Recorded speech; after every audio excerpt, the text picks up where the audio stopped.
Hey everyone, welcome to my channel. तो पहले तक हम लोग पढ़ चुके हैं कि कैसे जर्मन एम्पायर का फॉल हो गया है वर्ल्ड वॉर वन के बाद। अब जर्मनी में बहुत सारे चेंजेस हो रहे हैं, सोसाइटियल चेंजेस हम लोगों ने पढ़ लिया है। तो चलिए आगे बढ़ते हैं और हम लोग पढ़ेंगे पॉलिटिकल चेंजेस क्या क्या हुए और इकोनॉमिक क्राइसिस वहाँ आई वर्ल्ड वॉर वन के बाद, क्योंकि कहीं ना कहीं वर्साइली ट्रीटी में उन पर बहुत सारे जो कंपनसेशन थोपे गए थे, जिसके कारण ऑफकोर्स जर्मनी में बहुत सारे चेंजेस आने ही थे।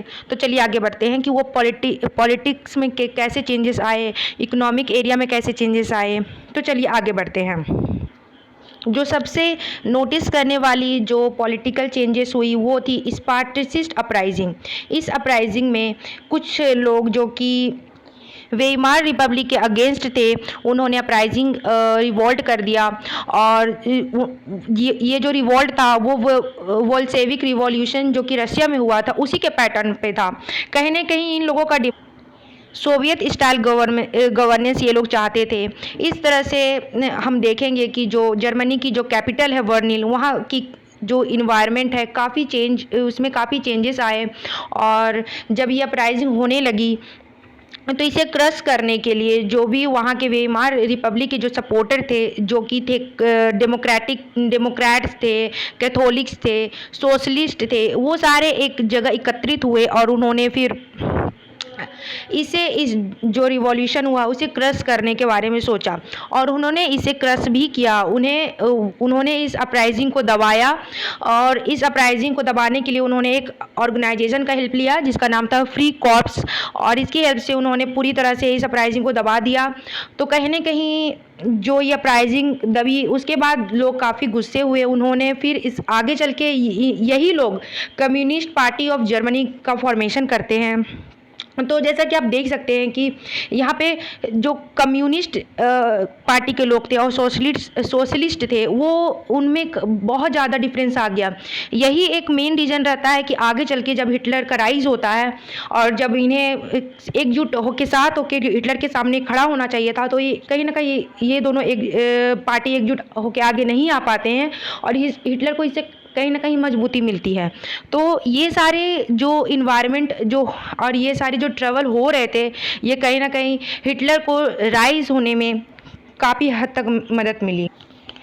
तो पॉलिटिकल जो ट्रबल आए उसमें सबसे ज़्यादा जो ये अपराइजिंग थी वही थी। आगे हम बढ़ते हैं तो देखते हैं कि इकोनॉमिक पर्सपेक्टिव में क्या चेंजेस आए, वहाँ पर क्या बदलाव हुए। तो इकोनॉमिक क्राइसिस भी आए जर्मनी में। जैसा कि हम जानते हैं कि जर्मनी ने युद्ध लड़ा था, तो जितने भी युद्ध थे उन्होंने लोन पर लेकर लड़ा था। तो जितने भी लोन्स थे प्लस जो उन पे वर्साइली की ट्रीटी में कंपनसेशन देने थे, जो भी उन पे जो भी कंपनसेशन देने के लिए उन्हें मतलब मजबूर किया गया था कि कहीं ना कहीं वही जिम्मेदार थे इस वर्ल्ड वॉर वन के जो भी क्षति हुई थी उसके लिए। तो ये जो सारे चीज़ों का जो उन्हें भुगतान करना था वो गोल्ड में करना था। तो इससे हम लोग देखते हैं कि जर्मनी के जितने भी गोल्ड रिजर्व थे वो कहीं ना कहीं पूरी तरह ऑलमोस्ट ख़त्म हो गए थे, कह सकते हैं कि ख़त्म ही हो गए थे। तो जब ये स्थिति आ गई तो जर्मनी ने लोन ही देने से मना कर दिया। ये उसने 1923 में किया। जब उसने लोन देने से मना किया तो फ्रेंच जो ऑफ कोर्स उसके अगेंस्ट थे, जिन्हें उन्हें लोन देना होगा, उसने रूहर जो कि जर्मनी का एक बहुत ही इम्पॉर्टेंट एक लीडिंग इंडस्ट्रियल एरिया मानी जाती थी, उसे उन्होंने क्लेम कर लिया, उन्होंने उसे ले लिया, ऑक्यूपाई कर लिया। तो कहीं ना कहीं जर्मनी का एक बहुत बड़ा इम्पॉर्टेंट हिस्सा हाथ से चला गया। अब जर्मनी तो चाहे तो इसका बदला ले सकते थे, पर उनके पास कोई और रास्ता नहीं था, तो उन्होंने एक रेसिस्टेंट किया, बट वो काफ़ी पैसिव था, उसे किसी को कुछ नुकसान तो नहीं हुआ, बाकी जर्मनी को ही नुकसान उसका झेलना पड़ा। उन्होंने बहुत सारे पेपर करेंसी प्रिंट कर दिए, इतने ज़्यादा कि उनकी जो वैल्यू थी वो बहुत ज़्यादा गिर गई। जर्मन मार्क की जो वैल्यू थी बहुत ज़्यादा गिर गई, इतनी ज़्यादा गिर गई कि उन्हें पे करने के लिए कुछ $1 के लिए उन्हें एक बैग भर के जर्मनी करेंसी थी वो देनी पड़ती थी, जिससे लोगों को काफ़ी परेशानी हुई। आगे चल के हम लोग देखेंगे, जैसे कि आप देख सकते हैं यहाँ पर कैसे लोग एक बैग भर के लेके जा रहे हैं। फिर वहाँ पे खाने पीने की भी प्रॉब्लम होने लगी। ऑफ कोर्स लोग एक ब्रेड के लिए भी लंबी कतारों में खड़े रहते थे।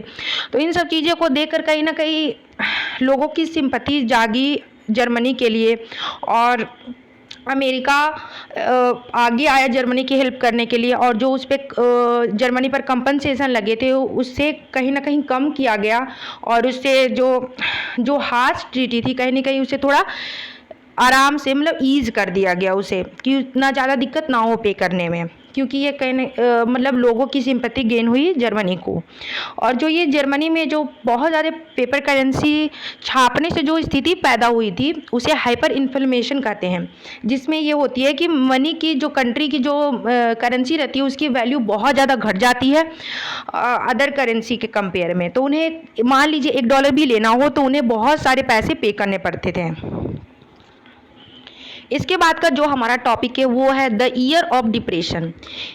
तो चलिए आगे बढ़ते और जानते हैं कि ये ईयर ऑफ डिप्रेशन क्या था, इसने जर्मनी को कैसे अफेक्ट किया। ये जुड़ा तो था अमेरिका से, पर इसने जो अपना जो इसने इसका जो अफेक्ट है वो पूरी दुनिया को देखने को मिला, और ख़ास करके जर्मनी की स्थिति ऐसे ही ख़राब थी, उसे और ज़्यादा झटका लगा। तो जर्मनी की जो स्थिति थी कुछ हद तक ठीक हुई थी, कुछ स्टेबिलिटी आई थी। 1924 से लेकर 1928 तक कुछ ठीक थी, रिकवरी हुई थी।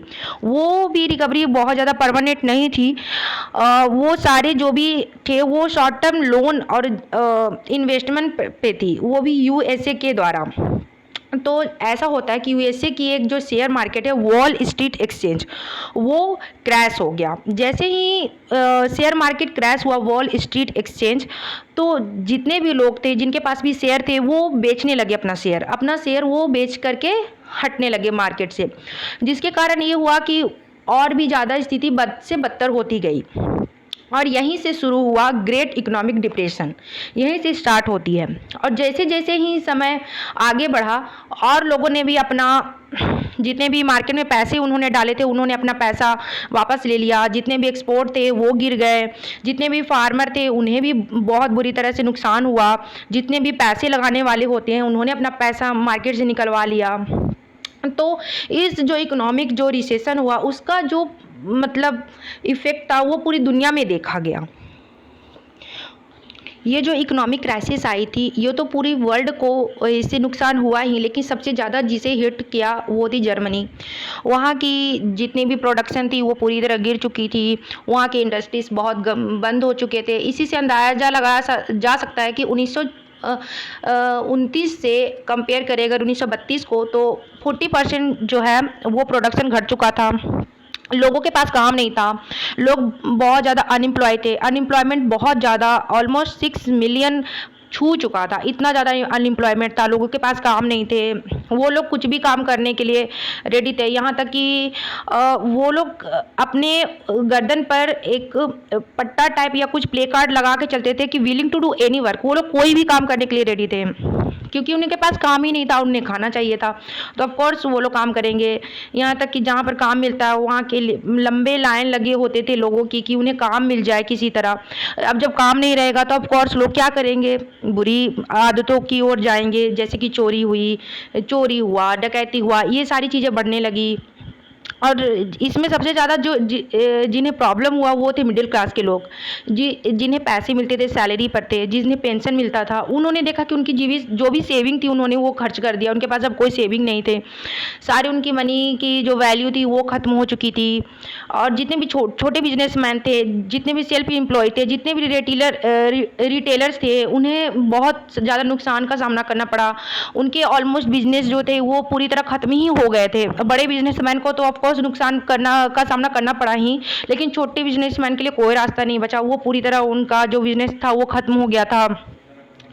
इस जो प्रॉब्लम थे इसमें जर्मनी के हर एक तबके के लोगों को परेशान किया, चाहे वो बड़े बिजनेसमैन हो, छोटे बिजनेसमैन हो, यहाँ तक कि वुमेन हो, उन्हें भी प्रॉब्लम थी कि वो बच्चे को क्या खिलाएंगे। उनके पास खाने के लिए भी पैसे नहीं थे कि वो ब्रेड खरीद सके और बच्चों को खिला सके, तो वो भी डेस्परेट थे कि क्या करें।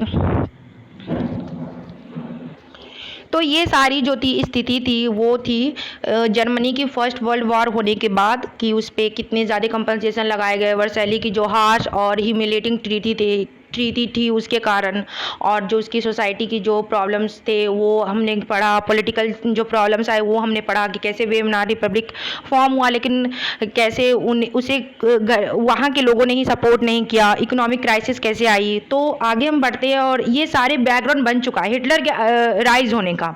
ये कहीं ना कहीं एक बैकग्राउंड की तरह तैयार होगा और कहीं ना कहीं हिटलर को मोटिवेशन भी देगा कि वो हिटलर बने। तो पॉलिटिकली अगर हम देखें, जो वेमनार रिपब्लिक थे वो ऑलरेडी फ्रेजाइल था। उसमें एक उसका जो कॉन्स्टिट्यूशन था उसमें एक और प्रॉब्लम था, उसका इनहेरेंट डिफेक्ट ये था कि वो बहुत ज़्यादा अनस्टेबल गवर्नमेंट को जन्म देता था और वो बहुत ही वल्नरेबल था डिक्टेटरशिप के लिए, मतलब कोई भी डिक्टेटरशिप ले सकता था। वहाँ ऐसी स्थिति उसकी कॉन्स्टिट्यूशन में ऑलरेडी इफेक्ट थी, ऐसा डिफेक्ट था उसकी कॉन्स्टिट्यूशन में। सबसे पहला डिफेक्ट तो ये था कि वहाँ पर किसी भी एक मेजॉरिटी पार्टी के लिए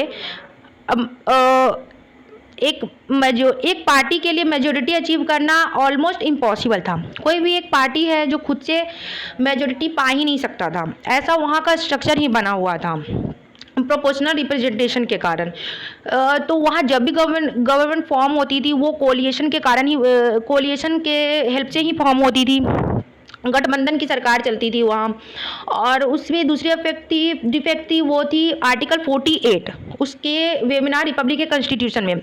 उसमें थी कि प्रेसिडेंट को पावर मिल जाता था कि वो इमरजेंसी इम्पोज कर सकता है, सारे सिविल राइट को सस्पेंड कर सकता है, वो जो भी रूल करना हो वो अपनी डिग्री के थ्रू रूल कर सकता है। तो ये सारे जो उसके डिफेक्ट थे वो कहीं ना कहीं आगे चल के बहुत प्रॉब्लम क्रिएट करता है। हम आगे पढ़ेंगे इसके बारे में। अब लोगों के पास ऐसे ही लोग बहुत डेस्परेट थे, उनके पास इकोनॉमिक क्राइसिस थी, सिचुएशन बहुत ख़राब थी। अब उन्हें जो वेमनार रिपब्लिक थी उसमें ऐसे ही उनका भरोसा जो है ख़त्म हो चुका था एकदम, क्योंकि वेमनार रिपब्लिक जो है उसका आप इसी से अंदाज़ा लगा सकते हैं कि कितनी फ्रेजाइल थी और कितनी नई थी कि उसमें अब तक सिर्फ 239 मतलब कैबिनेट इतने ज़्यादा कैबिनेट बहुत ज़्यादा बदलते हैं, मतलब तुरंत कैबिनेट फॉल हो जाते थे और उन्हें तुरंत दूसरे कैबिनेट लाने पड़ते थे। तो लोगों को भरोसा नहीं रह गया था, उन्हें बिलीव नहीं था, फेथ नहीं था कि ये गवर्नमेंट उनके लिए कुछ करेगी। उन्हें कोई कहीं ना कहीं एक उम्मीद थी कि कोई आए और उन्हें कुछ सॉल्यूशन दे, उन्हें जो प्रॉब्लम का सामना करना पड़ रहा है उन्हें कोई सॉल्यूशन मिले। तो ये सारा वर्ल्ड वॉर 1 के बाद की जो स्थिति थी जर्मनी की वो हम लोगों ने पढ़ा। अब हम लोग आगे की चैप्टर्स में पढ़ेंगे कि कैसे हिटलर का राइज हुआ, हिटलर पावर में आया। तो ये सारे बैकग्राउंड थे गाइस। तो चलिए, thank you so much for watching my video. Please do like share and subscribe to my YouTube channel. Thank you so much.